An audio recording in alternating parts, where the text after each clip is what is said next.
আচ্ছা মা, বাজার তো করলাম, তাহলে আজকে রান্না কি করলে? রান্না কি করেছি দাঁড়া দেখাচ্ছি কি করেছি। রান্না করেছি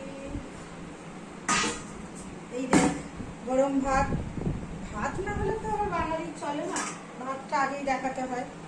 এই যে ভাত করেছি, আর হয়েছে এখানে এই দেখ কুমড়ো ফুলের বড়া। দেখি। কুমড়ো ফুলের বড়া, কুমড়ো ফুলের বড়া একটু বাহ। কেমন কেমনই হয়েছে, পাপড়িগুলো ছোট ছোট ছিল তো, যাই হোক। আর করেছি যে করলা ভাজা,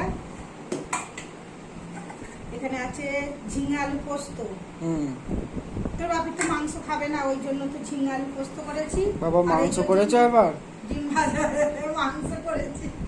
সারপ্রাইজ? এই যে সারপ্রাইজ নয়, এই দেখ বাপির জন্য এটা? কি করবো বল, আজকে মাছও পাইনি তো।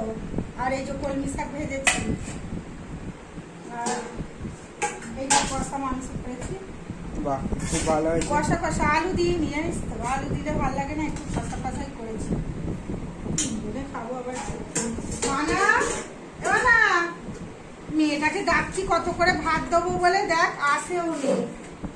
মানা আয়, চলো বন্ধুরা খাওয়া দাওয়া করে নিই, সব ভাত দিই। মেয়েটার আবার রাগ হয়েছে, গোসা যাকে বলে, তাকে আবার একটু গায়ে মাথা হাত বুলিয়ে ডেকে নিয়ে আসি, নিয়ে এসে ভাতটা বাড়বো। ছেলেটা খাবে, ওই জন্য বলছে খেতে দাও তাড়াতাড়ি। বলছি ঠিক আছে দিচ্ছি, দাঁড়া। ঠিক আছে, এখন আসছি, টাটা।